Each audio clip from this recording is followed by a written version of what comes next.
So we're waiting on the ranking member.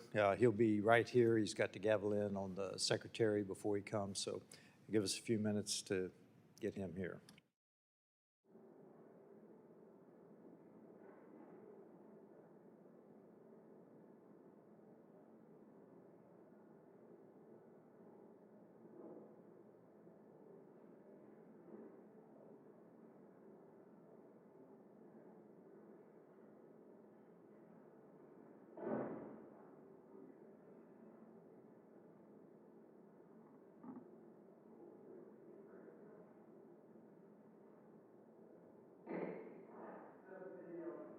The Subcommittee on Europe will come to order. The purpose of this hearing is to examine the foreign policy implications of emerging threats to security and stability of outer space.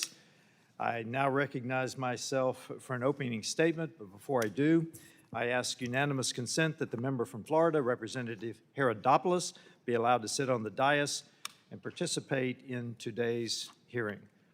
Without objection, so ordered.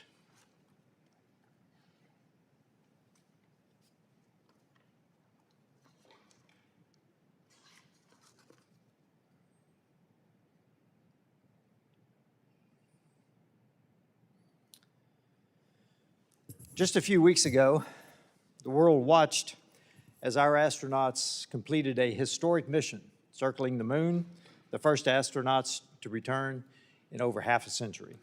It was once again a powerful reminder that American leadership in space is unmatched and must remain that way. However, the realities in outer space are very much different today than they were 50 years ago. Space is now a congested and contested domain, one the U.S. Space Force characterizes as a warfighting domain. Our hearing today on space security is important as our subcommittee grapples with the question of how to compete effectively and maintain U.S. leadership in a competitive global environment where technology and the nature of conflict are ever changing. Space is an environment where actions can be difficult to attribute, formal norms are limited, and intentions are frequently unclear.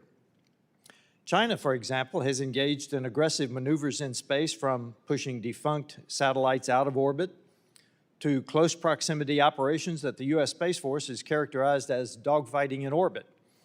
It is difficult to distinguish between benign and malign actions in space because so many space systems are dual use, frankly. Put simply, a satellite's grappling arm that may be used to repair another satellite in peacetime could, in wartime, be employed to disable a U.S. reconnaissance or military communication satellite. The competition is not only playing out in orbit, but also here on Earth.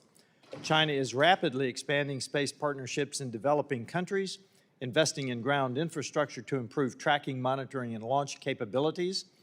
And while China has now surpassed Russia as America's greatest challenger in space, Russia still maintains a formidable space program. For years, the Russians have been deploying a nuclear-capable anti-satellite weapon that, if employed, would have devastating impacts on satellite operations in low Earth orbit. At the same time, concerns in outer space extend well beyond counter-space capabilities. The competition for space superiority is also front and center in the civil, commercial, and diplomatic realms.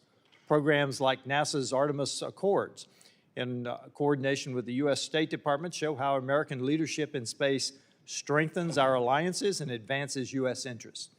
63 countries have signed on, establishing a shared framework to guide the civil exploration and use of outer space.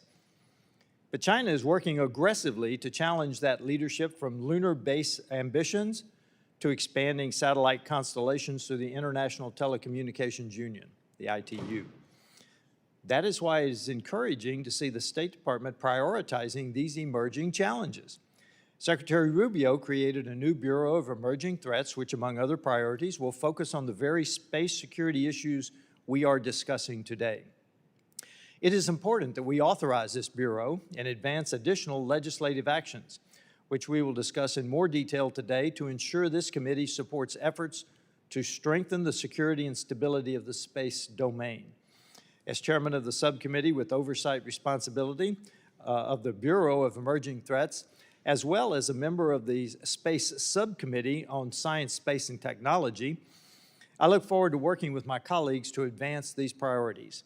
I would like to thank all the witnesses for your time today, and I look forward to hearing your testimonies on this important topic. The chair now recognizes the ranking member from Massachusetts, Representative Keating, for an opening statement. Well, thank you, Mr. Chairman, for having this hearing here today. For decades, the United States has engaged in strategic competition in space. This began with a space race in the Cold War and continues today as we race back on our way to the moon. Yet the race to achieve new heights in space continues. The U.S., China, and Russia are increasingly competing in space in the military and security sectors. As our world becomes more interconnected, the need for greater number of satellites has driven the development of new space-based capabilities, as well as the systems to counter them. Today, the threats posed by space-based security issues have been longstanding, and in recent years, the United States and international organizations have taken important steps to mitigate risks and ensure the freedom of movement in space, while also recognizing that space is a militarized domain as well. In 2019, NATO allies declared space an operational domain, and at the end of the 2021 Brussels summit, NATO recognized that attacks on, from, or within space present a clear challenge to the alliance. Meanwhile, in 2022, the Biden administration implemented a moratorium on direct ascent anti-satellite missile testing, or ASAT missile testing. The moratorium on ASAT testing, as well as efforts like the Artemis Accords, demonstrate not just how the United States will position itself to compete in space, but also how the United States will lead in space. We've established norms, promoted responsible behavior, and worked with allies and partners to create a shared understanding of how we should engage our adversaries in space. Space, by definition, requires a coordinated strategy to ensure the United States can not only participate in the system, but also shape it. I'm disappointed in the Trump administration's space policy and certain steps that have taken by the administration that have hurt U.S. interest. First, the administration has failed to publicly reaffirm the prior administration's moratorium on direct ascent asset testing. These weapons should not be tested, and a failure to reaffirm this policy gives way to countries like Russia and China to test offensive capabilities as well. Second, the Trump administration needs to provide more information to the public about its plans for Golden Dome. While Golden Dome has increased security in concept, the administration has not provided enough details to Congress or the public about how it plans to utilize the requested $180 billion for this program. At the same time, many critics believe such a multi-layered missile defense system will be prohibitively expensive and impractical. Others believe the administration will use the contracting process for Golden Dome to reward its friends at the expense of the American taxpayer. We need answers, and I hope the administration can provide them to us, and importantly, to the public. Finally, the Trump administration must do away with its quote-unquote American alone policies in space and double down on international engagement. This includes the International Telecommunications Union election later this year, where the administration must work to re-elect Doreen Bogdan Martin as Secretary General. It also means working to protect the U.S. delegation and the U.S. industry, as well as they travel to China for the World Radio Communications Conference in 2027. After the Trump administration's chaotic start rewarding China with the hosting of this conference, we must now ensure that China's home field advantage in Shanghai doesn't stack the deck against U.S. interests. Space is and will remain a national security interest for the United States. As ranking member, I believe the State Department must play a more robust role in carrying out our space diplomacy efforts in combating China and Russia's influence in space. Moving forward, U.S. leadership in the space arena relies on upholding the vital frameworks and initiatives it's already put in place long before the administration, but with an administration that has the opportunity to carry forward still. I'm hopeful our panel here today can shed some light on these issues, and particularly how we in Congress can further our space diplomacy efforts in the Department of State and throughout all the U.S. government. I look forward to questioning the witnesses, and I yield back. Other members of the committee are reminded that opening statements may be submitted for the record. We're pleased to have a distinguished panel of witnesses before us today on this important topic. The Honorable Kari Bingen, the Director of the Aerospace Security Project and Senior Fellow of the Defense and Security Department at the Center for Strategic and International Studies. Dr. Scott Pace, the Director of the Space Policy Institute at the Elliott School of International Affairs at George Washington University. And the Honorable Mallory Stewart, the Chief Executive Officer at the Council on Strategic Risks. This committee recognizes the importance of the issues before us and is grateful to have our panel here to speak with us today. Your full statements will be made part of the record, and I'll ask each of you to keep your spoken remarks to 5 minutes in order to allow time for member questions. I now recognize Ms. Bingen for an opening statement. Thank you. Chairman Self, Ranking Member Keating, and distinguished members of the subcommittee, thank you for the invitation to appear before you today with these esteemed colleagues and friends. I was privileged to work with this committee while staff were on the House Armed Services Committee and saw firsthand the importance of your work. I would like to highlight 3 key challenges shaping the space security landscape and offer 5 recommendations on how we better employ the diplomatic tool of national power to address them. First, space capabilities underpin how our military fights and projects power, providing connectivity across dispersed forces, intelligence in denied areas, and are critical to missile warning, precision targeting, battle damage assessment, and weather. In Ukraine, we have seen how a militarily overmatched nation can use space-based assets to level the playing field. Starlink became a lifeline for connectivity, and satellite imagery is aiding in battle space awareness and helping to document evidence of war crimes. It should come as no surprise that our adversaries want to deny this battlefield advantage. China and Russia possess a range of counter-space weapons. In the last year alone, we have seen prolific jamming of GPS and communication signals. Chinese and Russian satellites are conducting unusual and concerning maneuvers in orbit, including a first-ever orbital refueling mission in GEO. These dynamics are a key reason the Space Force and Space Command were created. They are focusing on building more resilient space architectures, developing operational tactics and procedures, and integrating with allies and industrial partners.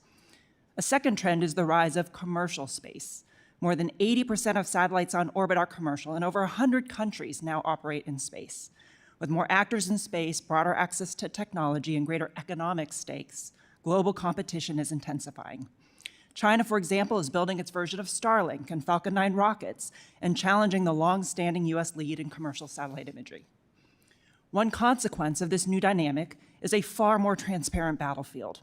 Persistent surveillance from worldwide remote sensing satellites means that military movements and signatures are increasingly visible. This is playing out in real time in the Middle East, where U.S. firms have withheld satellite imagery to protect U.S. forces in the region and avoid aiding adversaries, while foreign providers, including Chinese companies, continue to supply similar data. We need a more nuanced policy approach that protects national security without disadvantaging U.S. companies relative to foreign competitors. At the same time, U.S. forces must adapt to a more transparent battlefield by strengthening operational security, training under persistent surveillance, and investing in protection, deception, and disruption capabilities. Third, China is the most consequential threat and competitor in space. Marking one of the swiftest climbs in the history of any modern space program, China has amassed hundreds of satellites in orbit, set record launch rates, built satellite gigafactories, and advanced flagship projects related to space station and the moon. China is using space as a tool of diplomacy and influence, expanding its partnerships across the global south. On the diplomatic front, Chinese delegates are becoming increasingly skilled at navigating international forums like the ITU and the UN. The long-term implications are profound. As nations align with either the US or Chinese in standards, the winner will not just supply technology. It will set the terms by which information flows, networks interoperate, and how the world is seen. So, recommendations. First, space is soft power. US space companies remain global leaders in SATCOM and Earth observation, navigation, and launch services. For many partners in the global South countries, US firms provide practical solutions. Satellite imagery for agriculture monitoring, maritime surveillance to combat illegal fishing, communications that connect underserved regions, and geospatial data that supports disaster response and infrastructure development. The State Department should expand this advantage. Our embassies should actively support the U.S. commercial space industry, and space data and services should be integrated into their security cooperation toolkit. This is a threefer: strengthening U.S. industry and increasing investment in U.S. companies, extending American influence, and countering China. However, outdated export restrictions still treat many space technologies and data services as though they were weapons. So second, we must continue to modernize our export control policies and processes, finding a better balance between protecting sensitive technologies while enabling firms to compete and partner globally. Third, our allies and partners from Europe to Japan are committing to record defense budgets, including major increases in space. The State Department, working with their defense and commerce colleagues, can shape these investments so they produce capabilities that complement ours, create opportunities for U.S. industry, and strengthen collective security. Fourth, the United States should sustain leadership in key governance and standard forums like the ITU to support U.S. companies in managing scarce spectrum, shaping technology standards, and best practices for satellite operations.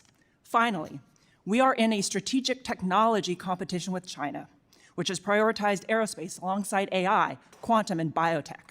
These technologies will reshape warfare and confer significant economic and geopolitical advantage. We need a holistic approach that advances U.S. technology leadership while checking China's progress.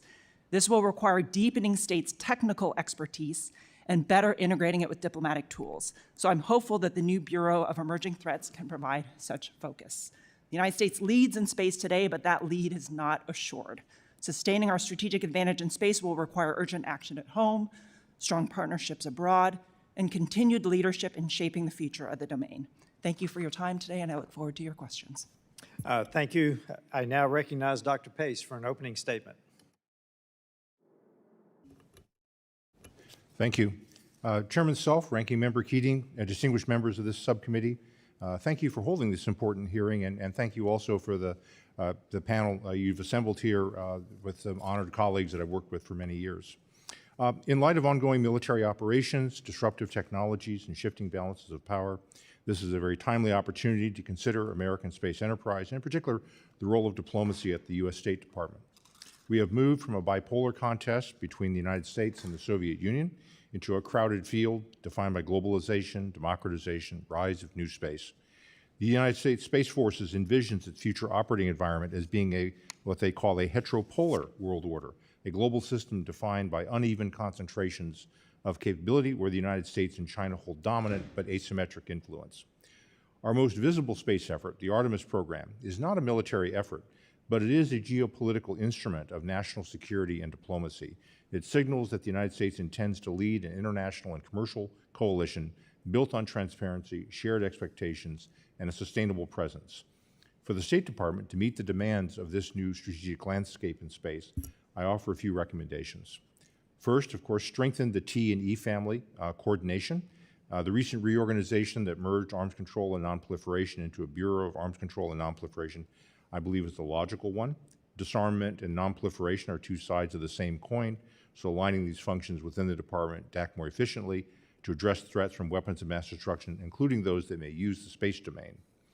This should not neglect the civil side of space, as represented by the Office of Space Affairs in the E family, and the role played by multilateral institutions, such as the UN Committee on the Peaceful Uses of Outer Space.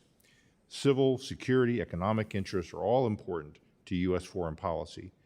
As was mentioned, a focus on the ITU in the upcoming World Radio Conference 2027 is crucial. The department must take an assertive lead on ITU matters, not leave it to others, speaking with a unified voice for the administration to balance the equities of both government and the private sector.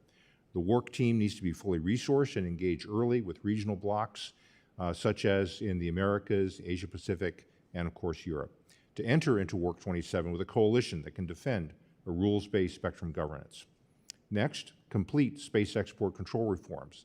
As was mentioned, the State Department should finalize the space export control reform regulations that were released for public comment in late 2024. We need to ensure industry feedback is incorporated, and it's crucial that foreign commercial availability is evaluated on the front end of the process, so U.S. firms are not restricted from selling technology that is in fact already accessible on the global market. Third, strengthen allied space security dialogues. The U.S. should move beyond episodic consultations to include space security in annualized dialogues with priority allies, especially in the Indo-Pacific region, such as Japan, Australia, India, and South Korea. These dialogues should explicitly integrate space into broader defense and deterrence conversations, aligning threat perceptions and pre-negotiating crisis response procedures. Next, expand a space-literate diplomatic cadre. I'm in international affairs school, so teaching more space to international affairs majors is a pet project. The department should develop and maintain a cadre of space-literate diplomats who can serve as resident experts in key embassies and multilateral missions. This expertise can draw upon other agencies like NASA and the Department of War, who have representatives at U.S. embassies, but we need a whole-of-government representation at our embassies, one team, one fight, to ensure our commercial and space security interests are embedded in our diplomatic engagements in a more integrated way. In conclusion, space activities touch all aspects of our national life. The rules of this new frontier will be made by those who show up, not those who stay behind. If the United States and its partners lead, we can ensure the space environment remains safe, stable, and conducive to our values of liberty, democracy, rule of law, and free market principles. And that should be a guiding goal of U.S. space diplomacy. Thank you for your time, and I look forward to your questions. Thank you. I now recognize Ms. Stewart for an opening statement. Good morning, Chairman Self, Ranking Member Keating, and distinguished members. Good morning, Chairman Self, Ranking Member Keating, and distinguished members of the subcommittee. Thank you for the opportunity to testify today. My fellow panelists have already underscored the importance of outer space to the United States as well as the growing threats to our space systems. I will reemphasize one specific theme. If the United States does not lead in shaping the rules of behavior in outer space, others will.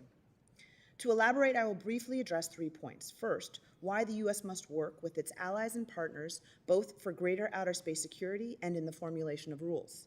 Second, why the U.S. needs clear space security policy leadership from the State Department. And third, how the State Department's bilateral and multilateral engagements advance U.S. national security interests. As this subcommittee knows well, one of America's greatest advantages is our alliances and partnerships. These relationships are not just political, they are operational. They are built on shared laws and norms that allow us to cooperate with predictability, interoperability, and trust. The same logic applies in outer space. For decades, the United States has understood that it is in our national interest, as well as the global interest, to establish rules for greater outer space stability. We have done this through treaties, norms, and shared practices. As space becomes more congested and contested, however, the risks of miscalculation and conflict will grow. The limited existing rules will not be able to support the scale and scope of operational growth. Moreover, as discussed, space is extremely relevant to global militaries. That makes it even more important to strengthen deterrence and resilience against attack in outer space. Alliances and partnerships are central to this effort. Interoperability among allied systems increases resilience and allows us to respond collectively if systems are disrupted. Collaboration enables us to establish shared expectations for responsible behavior in space. Establishing such expectations in the form of rules helps us deter and identify anomalous or intentionally irresponsible behaviors, giving us more time to protect and defend our collective assets. For the strongest possible partnerships, trust is critical. Without it, cooperation declines and normative deterrence is not possible. To sustain our partners' trust, the United States must demonstrate that its approach serves collective and not just national interests. This is where U.S. diplomacy plays a central role. Russia and China have promoted a narrative that the United States seeks to dominate space, and they have proposed to legally ban all space-based weapons. Putting aside that their proposed treaty fails to address their own ground-based cyber and dual-use capabilities, the text itself lacks a clear definition of a space weapon. Because any satellite in space could be used as a weapon, such a legal prohibition would be meaningless, unenforceable, and would not improve space security. The United States has taken a different approach to space rules, focusing on observable, verifiable behaviors. A clear example is the 2022 initiative to ban direct descent debris-generating anti-satellite tests. Despite Russian opposition, this effort gained the global support of 155 nations in the United Nations. That success was not automatic. It required sustained, coordinated diplomacy to demonstrate that the initiative benefited all nations. This is what space policy leadership should look like: support for practical, verifiable rules that enhance our collective security and outer space stability. But effective U.S. diplomacy abroad depends on close coordination at home. Today, responsibility for space security is spread across multiple U.S. agencies and within multiple State Department bureaus. That structure can work, but only with strong leadership. With the cancellation of the U.S. Space Council, the State Department must play a stronger coordinating role, aligning the interagency and commercial sectors, engaging allies, and ensuring that the United States government speaks with one clear voice on all space security issues. Finally, the State Department should restart and expand U.S. space security dialogues. These dialogues allow us to share threat perceptions, explain our policies, and better understand those of other space actors. They also help coordinate the U.S. interagency, bringing together the numerous voices in space security diplomacy to ensure a unified message. These engagements, especially with our strategic competitors, are stabilizing. They reduce misunderstanding, build transparency, explain U.S. positions, and help prevent escalation. In sum, the future of space will not be shaped by emerging technology alone. It will be shaped by rules, norms, and leadership. To protect U.S. interests in outer space, we must lead in collectively defining clear, enforceable rules of responsible behavior, strengthen alliances and partnerships, improve policy coordination across the government, and reinvigorate the State Department's space security diplomacy. If we fail to do so, others will shape the environment in ways that could undermine our security. But if we lead clearly and consistently, we can ensure that space remains stable, secure, and accessible for generations to come. Thank you. Thank you. I now recognize myself for 5 minutes for questions. I will start by saying I believe that we are currently in a hybrid war with China today and other nations, but certainly with China. So a lot of our discussion so far has been about rules, and we need rules, but we also, I think we need to understand that we are already in hybrid war. So Ms. Bingen, in your written testimony, you talked about ensuring we have adequate defenses and necessary offensive capabilities. I don't hear people talk a lot about offensive capabilities in cyber and space. Can you talk about what offensive and defensive capabilities we're currently investing in? Are there other things that we need to be in, specifically the offense I'd like for you to focus on? Chairman, I would be happy to.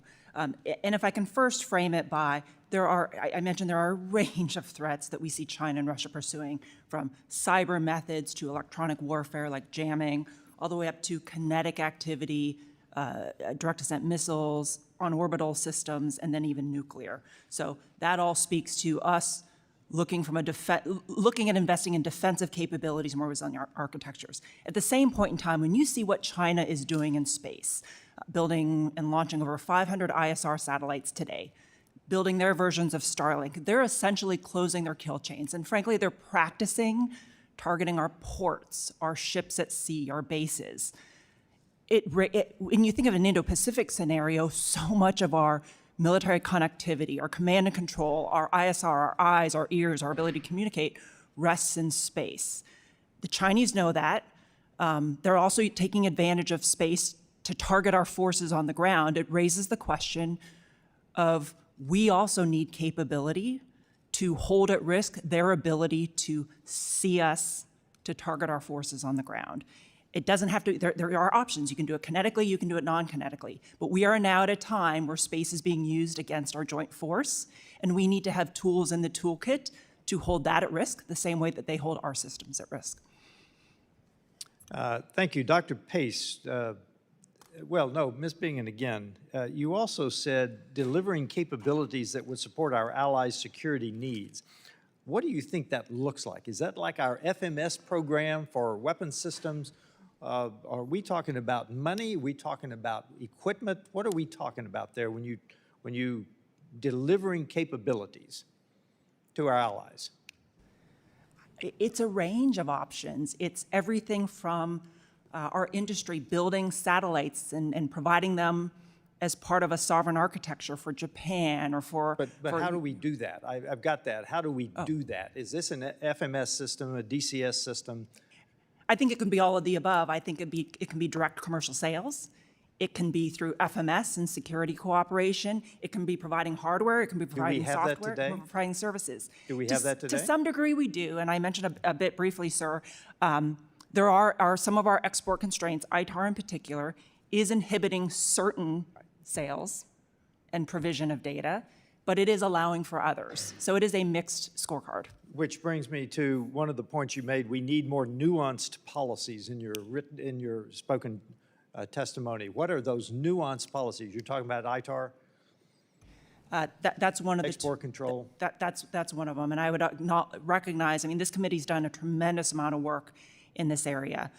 One example, though, that I'll give, and this comes from my time working in the commercial space sector at a company commercializing signals collection, and I will acknowledge I am currently on their advisory board. But they were providing data on Chinese fishing vessels to allow our partners to counter illegal fishing. That data, that dot on a map of those fishing vessels, are still subject to ITAR. Okay, very good. And Dr. Pace, obviously China is hosting the next radio communication conference in Shanghai. What policies do we need to see come out of that, and how do we keep China from using their home field advantage, I think one of you said? How do we do that? Because they do have a home field advantage. Thank you, Chair. A couple of things. First of all, strategically, that one of the most important things we can do is to strongly support Doreen Bogdan-Martin's reelection. We nominated, of course, during the first Trump administration, renominated for her current position during the Biden administration. We nominated her again. She's been a tremendous asset, and in terms of ensuring that the ITU is run in a fair way, I think her reelection is number one. Second thing we need to think about at a fairly granular level, security for our delegation while they're over there. World radio conferences always have a certain share of intelligence activities going on from various countries. The fact that this is where it's located in China is a particular problem. There'll be people who won't be able to actually even go there. So paying attention and to the resources and practices to secure our own delegation in that area. Thank you, Dr. Pace. My time is up, unfortunately. I appreciate it. I wish I had more time, but I'm going to recognize the ranking member for 5 minutes. Thank you. Thank you, Mr. Chairman. Ms. Stewart, in your remarks, you emphasized the need for partnerships and cooperation. Can you take a few minutes and detail the progress that's been taking place going forward and the importance of getting these partnerships to share norms, to make sure that the principles in the international community are aligned, and particularly in the area of space, and how that's different than so many other approaches that we have to take? Thank you for the question. Really appreciate the emphasis. Oh, I'm sorry, could you move the microphone closer to you? Yep. Really appreciate, Thank you for the question and appreciate the focus on partnerships, alliances, and norms, especially in the outer space arena. The previous administration, and in fact, administrations prior to the Biden administration, had focused on developing processes and standards that could enable greater cooperation that were in the interest of stability and security of the outer space arena, because we recognize that that was also in the U.S.'s interest when operating in the space environment. In order to achieve these norms and these treaties, we had to work collectively with the global community to explain why it was in all of our interests to have some standard rules, to have some norms that allowed us to know which way we were going in situations in which we were going to have conjunctions, in situations in which we may interact, to allow us to understand what is normal and responsible behavior, so that anything that fell short of that could be identified as irresponsible. That system that really we developed in numerous domains like aviation and maritime allowed for safe operations and allowed us to understand how we should perform even when intentions are unclear. In the space domain, when intentions are even less clear, because we cannot communicate directly, we cannot see very clearly where these satellites are operating or what their intent is, we need those norms and cooperation capabilities more than ever. And so the U.S. has pursued the direct descent destructive ASAT testing normative principle in the UN. The U.S. has pursued another strengthening of the Outer Space Treaty in 2024 in the UN First Committee resolution, recognizing that treaty and emphasizing Article 4's prohibition on the placement of nuclear weapons in orbit around the Earth, particularly to highlight for the international community that any activity to violate that Outer Space Treaty would be harmful to all space operators. And in fact, the U.S. believes that the Russians are developing such a program to place a nuclear weapon in orbit around the Earth. And so highlighting this treaty, highlighting this norm of responsible behavior is important to our success. The reason we need partnerships is so that they can agree and support and collaborate and in fact enforce the normative deterrence against those irresponsible behaviors. And this has been the approach of many U.S. governments up until this point, and hopefully it will continue in this administration. Yeah, you mentioned the direct descent ASAT testing, with the conference coming up and everything else. What's the opportunity for this administration and other administrations going forward to have that kind of clarity and the importance of that going forward? How should we approach the Chinese and the Russians about this? I'll open that to anyone in the panel that might want to comment on that, the importance of that. I'm happy to answer that question. I agree that the U.S. government should reaffirm its commitment not to conduct direct descent destructive ASAT tests. The U.S. has made this operational decision years ago. This is not any problem for us to recommit to, but it's important for us to affirm this normative approach so that the rest of the world sees that we are being responsible players, and to highlight that if anyone violates this normative approach, it's irresponsible and it degrades the environment in the outer space arena for long-term sustainability, is not in the interest of the global community, and should be deterred by preventing contracts or continued coordination with any country that conducts such a direct ascent destructive ASAT test. Yeah. There's about 25 seconds left. So. I would say that one of the important things about this is to recognize that a lot of developing countries are recognizing that they're incredibly reliant on space. So we want our space systems to work. They want the space systems to work because they're reliant on it. And by providing an attractive narrative where people can join with us, responding to U.S. proposals, those votes come our way, and those votes are important in the ITU, they're important in COPUS, they're important in shaping that sort of global environment. And so people need something to vote for, not just to reject, these rather unworkable Chinese and Russian systems. So whatever gives us something that others can rally around is very helpful, because the interests of the developing countries, I would argue, are in many cases aligned with what our interests are. We want space to be stable and peaceful, and leave it alone. Thank you, and I think you hit the central point. I think we'll hear more of in this hearing, so I yield back, Mr. Chairman. Thank you. I now recognize the representative from Ohio, Mr. Davidson. Thank you, Chairman. Thanks for this hearing. For our witnesses, thanks for your preparation and your comments already today. As we talk about the emerging threats, space is one of those areas where there's emerging opportunity, but there's inherently emerging threats. It's also often observed that the chief export for the European Union is regulation. So one of the primary threats to anything is too much regulation or bad regulation. So maybe start with you, Mr. Pace. What concerns should the United States have about the EU's proposed Space Act? Thank you for that question. I think it's interesting that both the Commerce Department and State Department work fairly closely to provide U.S. comments back to the EU. And it's also fair to say we have a number of problems with that. The EU desire to regulate and, in many cases, put up barriers to U.S. firms being able to operate inside the EU is a serious one. In many cases, if you look at the language, it looks like it could be okay, but on the other hand, it could be interpreted so many different directions. And so because of that vagueness, because of that uncertainty, I think there are a number of problems with it. One of the ones that are particularly keen interest to me are some of the requirements on cybersecurity. Some of the EU requirements there are fairly onerous, fairly expensive, and I suspect would probably hurt European firms as much, if not more, than ourselves. So Europe is playing its hand, I think, in regulation. but it's not really a good one. I wish they were doing more in other areas to be good partners with us, including in defense and burden sharing, as well as working with us in multilateral forums, as was described. Yeah, I think they're pretty already well-staffed on regulation.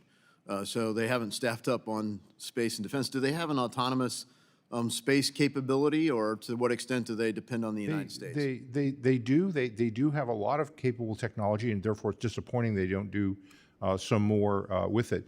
They're deeply concerned about the state of commercial industry because they see that as a source of innovation and power part of the United States, and they're concerned with how do they keep up with it.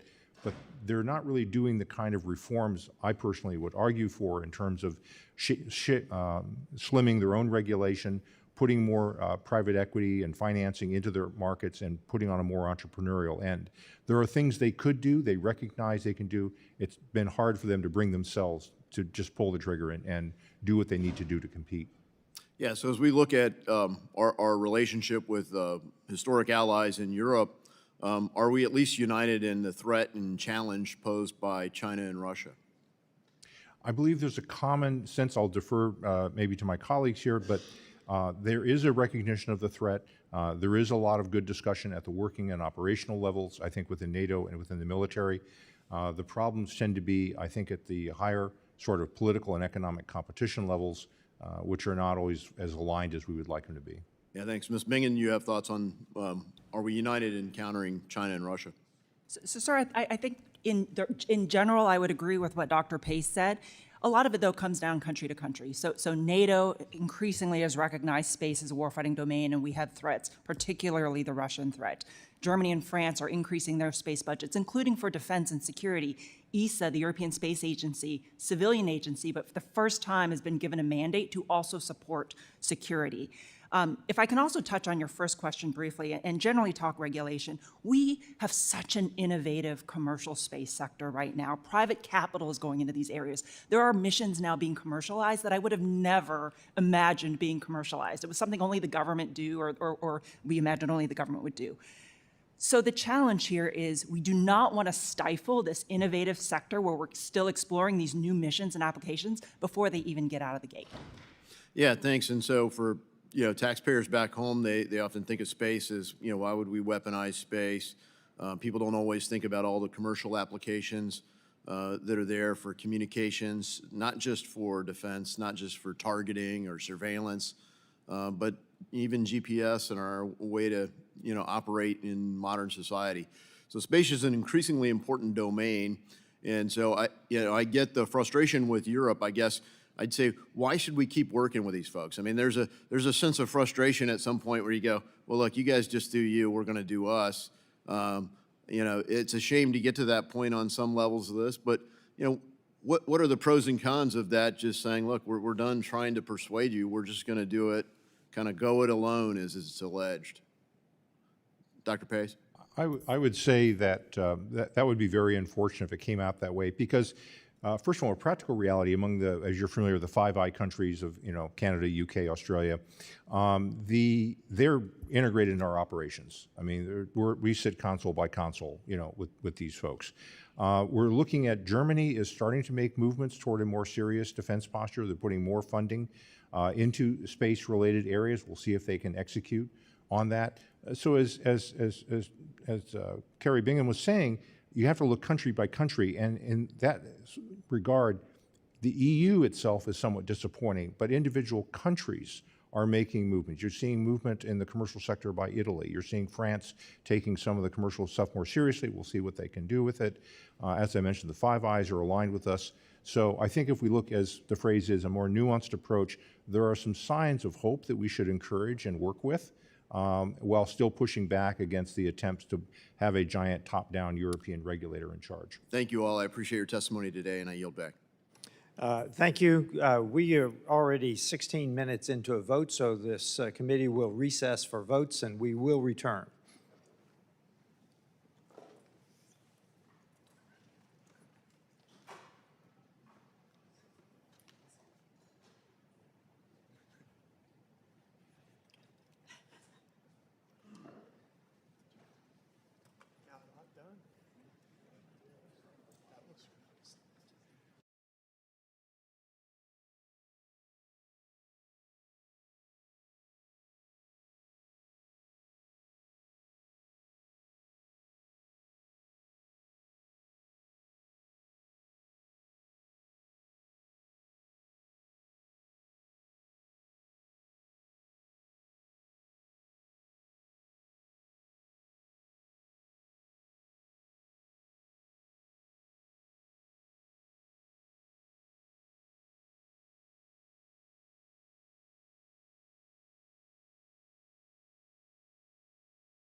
Thank you for your patience. The committee comes to order, and I now recognize Representative Amo for your 5 minutes of questioning. Thank you, Madam Chair. Thank you to our witnesses for being here. Earlier this month, the Artemis II mission reminded the world what's possible when we lead and when we lead together. This wasn't just an American achievement, as you know. It included partners in Canada, one brave astronaut, Jeremy Hansen, and it was built on decades of cooperation from partners around the world. This isn't the first time we coordinated with our allies to make space exploration possible. The world watched Neil Armstrong take a giant leap for mankind, thanks to scientists in Australia relaying the broadcast from space around the world. In 1975, the US and Soviet Union met in space for the first time as part of the Apollo-Soyuz test project. And since 2000, the International Space Station has served as a microgravity laboratory, bringing together astronauts from 26 different nations to conduct groundbreaking research. We don't lead in space alone. We lead by bringing others with us. We lead by setting the rules, shaping the standards, and ensuring that space remains peaceful, stable, and accessible. That's why I'm working with Congressman French Hill to pass the Taiwan and American Space Assistant Act, also known as the TASA Act. Our bill would help NASA, NOAA, and the State Department coordinate more effectively with Taiwan on space exploration, satellite programs, atmospheric research, and, importantly, science education. It's also why efforts like the Artemis Accords are so important. They bring countries together around shared principles and avoiding a destabilizing race in orbit. And just last week, Jordan became the 63rd signatory of the Accords, and we hope to welcome additional countries to the Accords as the Artemis program continues. So I'd like to start with Ms. Stewart. How does the international cooperation in space, like the Artemis Accords, benefit the United States? Thank you so much for that question. Absolutely agree that the Artemis Accords benefits the United States because it brings everyone together on the shared principles of supporting the Outer Space Treaty, of sustainability and safety. It coordinates our efforts toward a common goal of cooperation, of understanding where we're coming from and where we want to achieve greater scientific progress, civilian benefits across the board for all participants. The outline of the expanded Artemis Accords provides some principles to ensure future space exploration is peaceful, sustainable, and beneficial to all. And that's certainly in the U.S. national interest. We need to keep our reliance on outer space safe and secure. We need to be able to grow and expand into the space commercial industry, and we need to work with partners and allies for resilience, for interoperability, for greater capacity in the scientific arena. So this is all consistent with the principles of the Artemis Accords, and it's consistent with the U.S.'s own national practices, even if the Artemis Accords didn't exist, is that our ability to cooperate with others expands our capacity to utilize, to benefit collectively from the outer space environment, and to work collaboratively. And so having these kind of concepts of Artemis Accords, of other normative agreement with partners and allies, allows us to work together toward mutual benefit. And that is really important in the outer space arena. And I appreciate that sentiment. It highlights the fact that our security, our self-interest is deeply connected to partnership, right? We have to move together. Now, under President Biden, the State Department dedicated a special envoy for space who worked to advance American leadership in space exploration and to foster commercial opportunities. But unfortunately, President Trump eliminated both the Office of Science and Technology Cooperation and the Science Envoy program, weakening our ability to lead and coordinate globally. So again, Ms. Stewart, what were the benefits of having a special envoy for space? What opportunities is the United States missing out on now that that role was eliminated by the Trump administration? Any opportunity to coordinate the complex issues in the outer space environment, the complex sort of reliance we have from commercial to science to military and other reliance purposes is important. And to have one special representative who could help as an envoy bring all of that together, understand it more clearly, and even be a figure for the international community to reach out to if they had questions, if they wanted to understand better or cooperate with us. That was valuable, and that was seen as beneficial to the U.S. national interests. In the absence of a special envoy, we need to understand who are the touch points, who can provide the communication, coordinate everyone, and be available to other governments and other partners in the commercial arena to help guide those conversations toward cooperation. I think, you know, in the absence of the U.S. Science Envoy program at the State Department, specifically having that science envoy for space, we should figure out how we enable that coordination, that cooperation, and the voice that can represent the U.S. government. Thank you. My time has expired, but I appreciate you highlighting that space personnel yields good space policy, and we have to continue working together with that. I yield back. Good. I now recognize myself.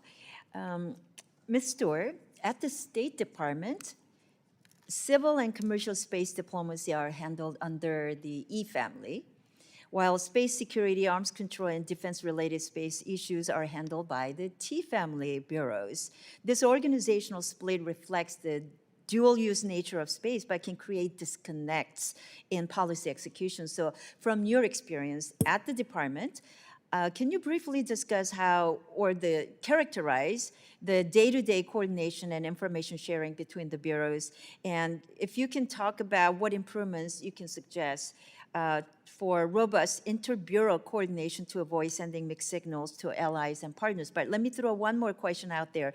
In practice, how do the relevant bureaus ensure alignment and coherence when the U.S. engages in international forums such as Conference on Disarmament, which is led by ASEAN, and the UN Committee on the Peaceful Uses of Outer Space that is led by OES? Thank you so much for the question. I had the benefit of working at the State Department under the existence of a Space Council, which actually one of my colleagues on this panel was an excellent leader of. That Space Council helped us coordinate our international messages, helped us coordinate our commercial capacities, helped us sort of think more inclusively as to what we needed to address and how we needed to address across the spectrum of arenas we were appearing in for outer space policy. So that was very valuable. In the absence of a Space Council, the U.S. State Department does try to coordinate its messaging when there's overlap. And the important part about that is that between the bureaus, we should make sure there's invited participation in all of the external representation. So having the E family on T family appearances, having the T family help advise and participate in E family conversations, making sure that externally we have a coordinated message requires everyone who's dealing with space to work together, because sometimes the overlaps are not as obvious. But having presence on the delegation, I think, is the really important part. Thank you very much. Dr. Pace and Ms. Bingen, China has made itself the default partner for developing nations seeking space capabilities, and through integrated packages to support developing space programs, including satellites, launch, and ground infrastructure, Beijing has expanded its footprint across the global south in ways that often embed Chinese technology standards and potential dual-use dependencies. So what should the U.S. do to compete more effectively and ensure we are the partner of choice for countries looking to develop a space program? And how can we leverage U.S. advantages in innovation, transparency, and alliance networks while addressing the cost and financing barriers that currently favor China? Dr. Pace, you want to go? Thank you for that question. Yes, China is making a lot of advances across the global south. The famous Belt and Road Initiative, and there's a spatial component of that. I think one of the first things I would recommend is the greater use of the Development Finance Corporation in the U.S. We have capabilities at DFC, XM Bank, and so forth that have not really been specifically space-focused. And some of the kinds of investments that developing countries need are quite a bit less than ports and harbors and other kinds of things that DFC is used to. So I think that's an underutilized capability that could be leveraged even further if it's coordinated with overseas support, say with countries like Japan and Korea that do international aid, but we could coordinate more coherently across the Asia-Pacific region. And then lastly, I'll say that the Artemis program itself, we have a number of signatories that are fairly small, and the question is, well, what are they going to do? This is where I think NASA, in talking about increasing the number of robotic missions to the moon, there's an opportunity to provide more payload opportunities for those countries to contribute small payloads that they can't afford, to then help us increase the cadence of activities on the moon, and that countries that are even fairly modest can be a part of this effort.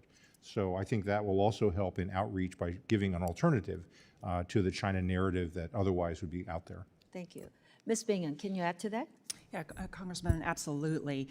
What I see is China is using these space as a tool of diplomacy and influence. So they're expanding their presence, their ground infrastructure across Latin America, across Africa. We see countless examples of that, and some colleagues at CSIS have done a fantastic job through a program called the Hidden Reach series. For us, space is tremendous soft power. We have this phenomenal industrial base that still leads in many areas of technology.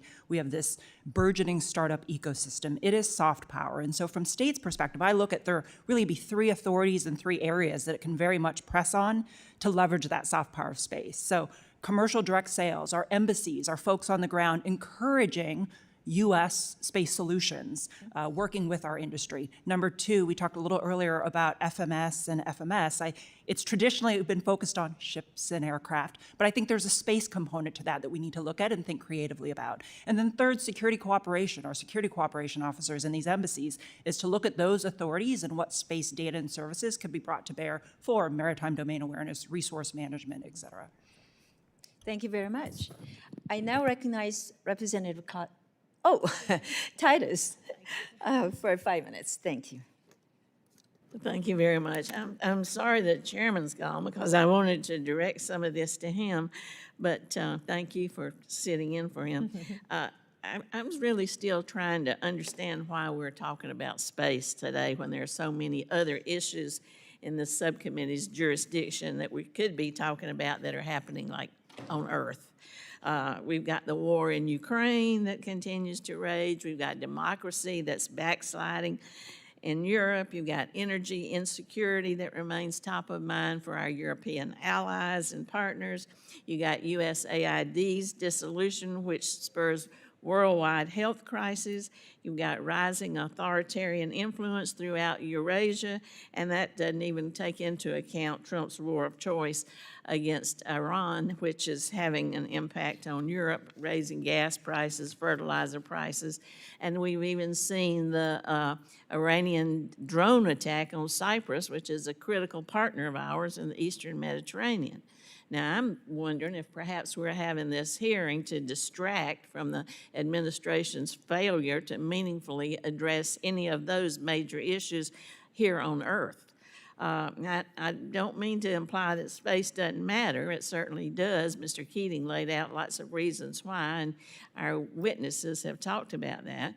But, you know, if the majority were serious about space security, as the chairman alleges, they might start by supporting the very institutions that makes American leadership in space possible. Oh, they're doing just the opposite, as it turns out. The Trump administration has proposed cutting NASA's budget by roughly 23%. That's about $5.6 billion. They're slashing the science programs by nearly half, effectively eliminating dozens of missions. They've removed every member of the board overseeing the National Science Foundation just a few days ago. But here we are holding hearings about space security and yet at the same time undermining the very infrastructure that underpins our competitiveness in this field. And that doesn't even take into account STEM education. That's the pipeline for the next generation of scientists and engineers who will be the tip of the spear when it comes to implementing some of the policies that y'all have recommended and addressing some of the threats in space. But the administration has proposed eliminating NASA's Office of STEM Engagement, just getting rid of it altogether, which cuts programs that support students around the country. And at the same time, thousands of research grants have already been canceled or frozen across federal science agencies, disrupting billions of dollars in innovation. All of this is happening while we're sitting here talking about how we need to be superior in space. So what is the goal here? Because from where I'm sitting, it looks like a commitment to space security and a commitment to talking about space while you're dismantling the very capabilities that make space leadership possible is just counterproductive.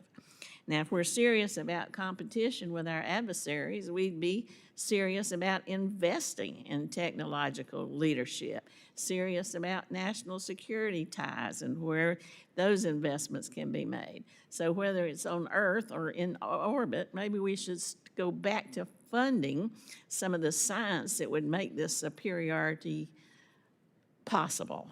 And we should address the urgent geopolitical challenges that are right here on Earth in front of us before we start speculating about what's going to happen in space. Now, we also hear that the White House is planning to cut NASA's Science Mission Directorate by half in fiscal year 2027. Scientific research missions rely on government funding to survive. Without that funding, the programs focused on innovative research and exploration are just going to disappear. Ms. Stewart, how do you justify cutting funding, and how is that going to undermine our stated priority of ensuring American space superiority?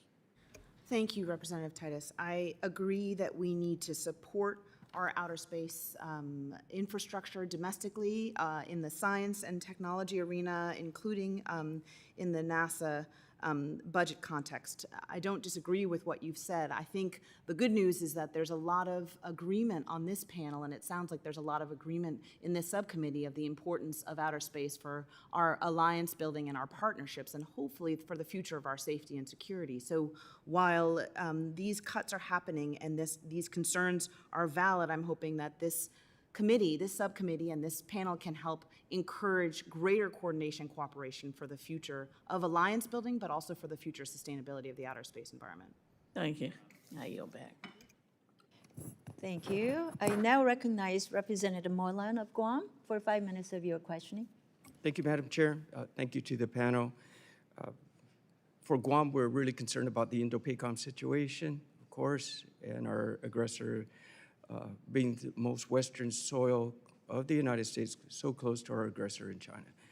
I think any support that we can get from, with your efforts here would truly help out Americans in Guam and protect our allies as well. But one thing we also realize as Guam continues to have increase in military readiness in the buildup, especially, military readiness also depends on a resilient local community. Now, if Guam's civilian power grid, communication lines, ports, and hospitals are targeted as a precursor to a space domain conflict, it directly impacts the Space Force personnel and mission. So, Director Bingen, do you believe that the federal government is providing enough dual-use investment in Guam's infrastructure to ensure our space assets remain operational during a regional crisis? And what investments should we be making into our dual-use infrastructure on Guam to harden them against cyber attacks and other threats? Congressman, thanks for that question. I've been fortunate to visit Guam when I was here as a staffer on House Armed Services Committee. It's beautiful, beautiful place, incredibly important to our security. You know, I would say a few things is one, space capabilities have a role in the defense of Guam, period. When I think about, you mentioned, for example, undersea cables and staying connected to the rest of the world and to our, distributed forces across the Indo-Pacific. Space capabilities provide that communications, that command and control, that connectivity. Our missile warning capabilities are key, and there are our key missile defense systems on Guam. Our ability to see threats coming, have that indications and warning to buy our operators and our policymakers some time and space to be able to posture, that all relies on space-based ISR. And then in areas like maritime domain awareness, is having awareness of what's going on, the Chinese fishing fleet, the gray hull vessels, et cetera, that relies on space. So incredibly important. To your point, I mean, we've seen the Chinese pursue cyber methods to penetrate critical infrastructure on Guam. The Chinese are also building an array of space-based ISR, intelligence gathering satellites. They're pairing them with their communication networks so that they can have this high ground to see targets, bases, ports, including in Guam. That is deeply concerning. So, I think one of the key areas for us is putting greater investment in defending our capabilities and providing more resiliency for Guam. But then also, and I mentioned this earlier, sir, is we do not want China to have that unblinking eye over Guam or anywhere else in the Indo-Pacific where our forces are. And so that's going to require us taking some different and new measures to protect our forces and our facilities on the ground. I thank you, and thank you to the panel. Thank you, Madam Chair. I now recognize Representative Costa of California for 5 minutes. Thank you. Thank you very much, Madam Chairperson. I want to associate, first of all, my comments with Representative from Nevada. I think this is an important issue, and my questions will, I think,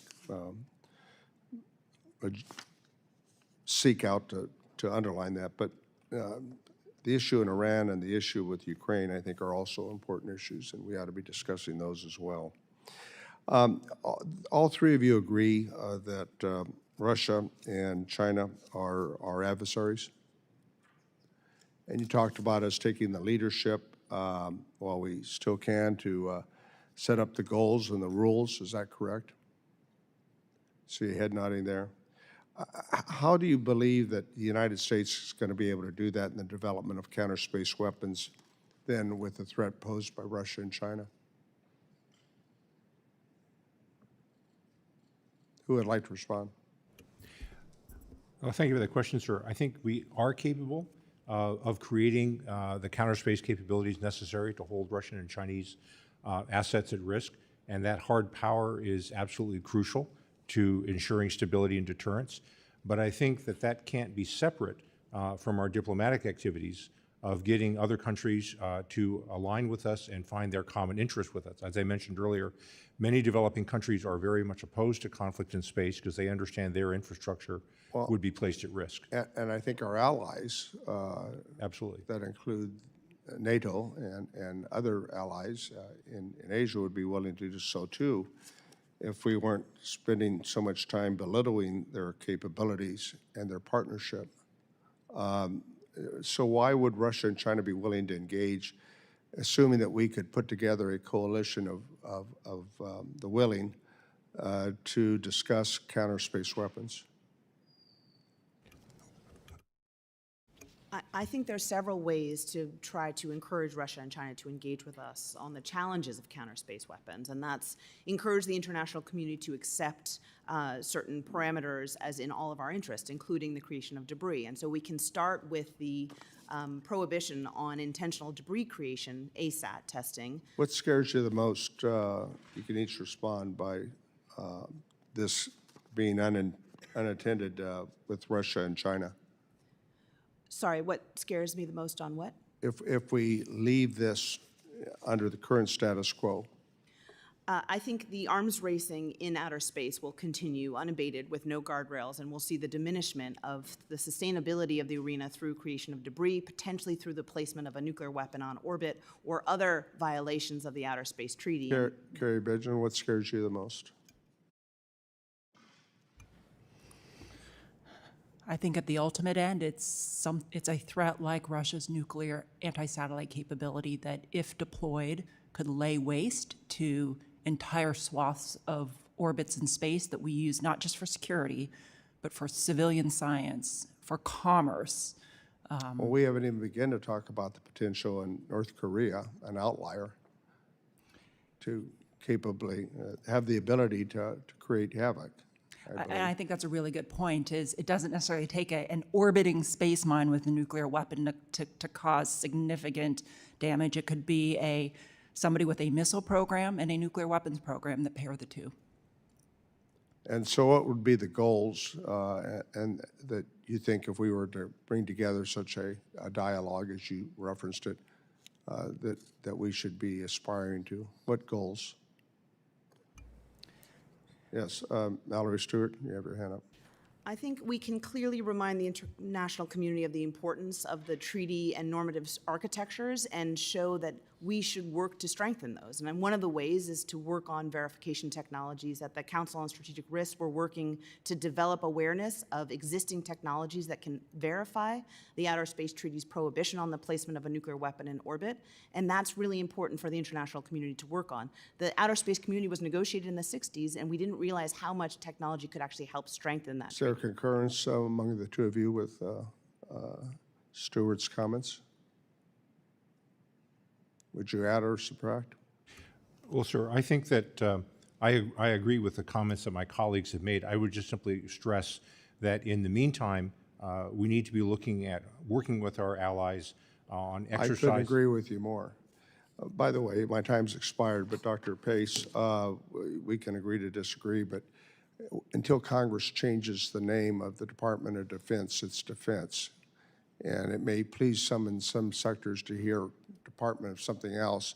Congress ultimately has the authority what all these departments and agencies are named, and we have not changed that. Thank you. I now recognize the representative from Florida, Mr. Herodopoulos. Thank you, Mr. Chairman, for the opportunity to wave on today. As many might know, I chair the Subcommittee on Space, and I really appreciate your thoughtful comments today. I'm learning every day. I want to focus in on our relationship with the PRC and understand where we're at. It's pretty exciting to see that what a lot of people thought was science fiction just maybe a generation ago is becoming a reality in a positive way. But we're also concerned about some of the things that the Chinese are doing in space. As you know, it's so important for our power grid, communications, GPS, you name it. And we see some nefarious things the Chinese candidly are doing in space. And so the question I have for you is, where are we cooperating with the Chinese? Where can we improve that without risking our national security? So Director Bingen, if you wouldn't mind answering that question, and I'd like to move on to Dr. Pace as well.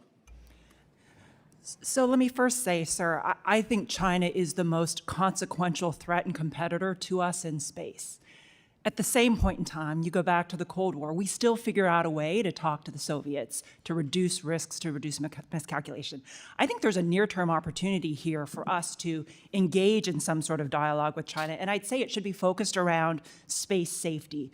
China is in the process of putting up several versions of their Starlinks, thousands of satellites. The way that if there's just to put it in real terms, if there is a risk today of a collision course between a Chinese satellite and a US satellite, the approach we take today is an email, and we hope that the Chinese answer it. That's not a good strategy, and it puts all the accountability and the actions on US operators. They now have much more skin in the game. We need to figure out a way to talk with them on just reducing the risk of collisions. I think that's a good way to start. But I'd also say we don't just talk for talking's sake. They have to meaningfully come to the table. Dr. Pace, if you could add to that, please. Thank you.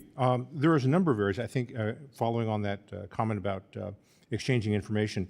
To put it in really basic terms, we need basically direct machine-to-machine discussions between SpaceX, Starlinks, Amazon Leo, OneWeb, and the Chinese counterparts. We don't have that yet, a variety of political barriers to it, but the actual operators need that kind of direct information because doing an email and hoping for an answer is just simply too slow. So we need to find a way to get to that kind of exchange. We have some cooperation with China now to deconflict around Mars. We deconflict around space stations. We don't really deconflict around the moon yet. That is an area of increasing activity we're going to need to talk about. I think that there are a number of areas where we can do science cooperation with China, biomedical experiments, sample exchanges, and so forth. Having said that, I will also say that I'm still a supporter of the Wolf Amendment. I think that it's perfectly reasonable to ask that we clear who we're working with on the Chinese side, that there be something of mutual interest. I understand some people don't like it because it's a symbolic sort of statement. On the other hand, I don't think it's a fundamental barrier to doing things that are clearly in our mutual interests. So while sticking with that and recognizing others can disagree, I think there are a number of things that we can still do, as we did with the Soviets, but recognize who we're dealing with. Ms. Stewart, if you would comment as well. absolutely agree that there are numerous areas we could actually coordinate or at least communicate with China regarding outer space stability and security. I think China equally relies on the lower Earth orbit and would be challenged by intentional creation of debris in the same way that our assets are challenged. And I think we've seen their evolution of anti-satellite testing go from a 2007 test that created 4,000 pieces of debris to a subsequent test of what we expect was a similar system not creating any debris. So they've evolved to understand that intentional creation of debris is a challenge. And I think if we could coordinate or communicate the threat perceptions we see in the outer space arena in a way that doesn't disadvantage us, in a way that doesn't advantage them, but in a way that equally recognizes our mutual reliance on that arena, we could work together to hopefully prevent Russia's program to place a nuclear weapon in outer space and to work to eliminate or at least diminish the intentional creation of debris. Thank you. And the last question for Director Bingen is that, do we have any confidence in the Chinese, given some of the things they're already trying to do in space, where they've shown, there are any goodwill gestures they're making at this point other than rhetoric?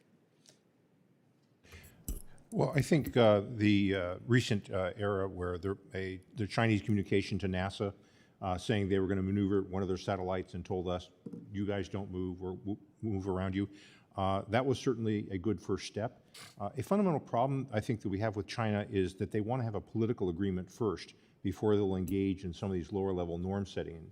And I think we'd like to build confidence from bottom up, norms and exchanges before getting to some sort of larger agreement. I think the reality of the Chinese large constellations and their own self-interest are going to, I think, hopefully drive them toward a more practical discussion.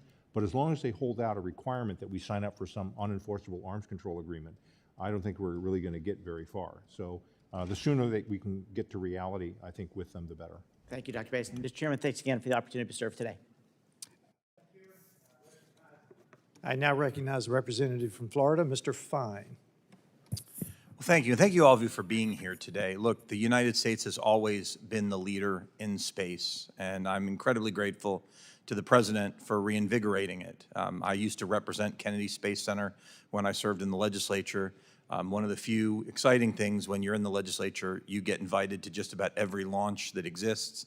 And I was privileged to see both America's returned to manned spaceflight, Artemis 1 and Artemis 2. It is part of what makes America, America. It's what makes our kids inspired to be involved in science and math. But as we've also seen now, it is not just about the science. It is also a potential weapon that could be used by our adversaries around the world. I am very concerned about China, as I know many people are. I think China sees itself at war with us. I think we don't oftentimes look at it the same way. And so my question, and I'll open it to any of you who want to take a shot at it. China's building terrestrial space infrastructure around the world, but most prominently in Africa and here in the Western Hemisphere. Many of these systems could be described as dual use. How could a commercial or scientific ground station also support military or intelligence activities? I'll open that to whichever one of you would like to answer.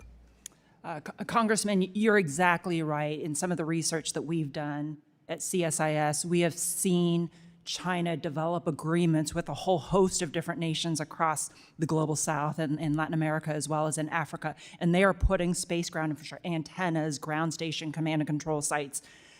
It's basic technology, software and hardware that allows those ground stations and those antennas to communicate with a government system or a commercial system. But here's the catch to the point you were making, sir, is in China is even though they're starting to build out a commercial space sector, it's still very heavily driven by the PLA and the state, financing, policy, even the priorities for what that commercial sector does. So it is hard for me to, at this point in time, sit here and say, this is purely just commercial and dual. So your statement is basically there really is no difference between commercial and military space in China today. It is hard to make that distinction. If I can add one more thing, sir, Yeah. is we're seeing not just them build out infrastructure, put many more satellites into orbit, but we're also seeing them build out their own space industrial base. You know, we sit here, we talk about the imbalance in shipbuilding or drones.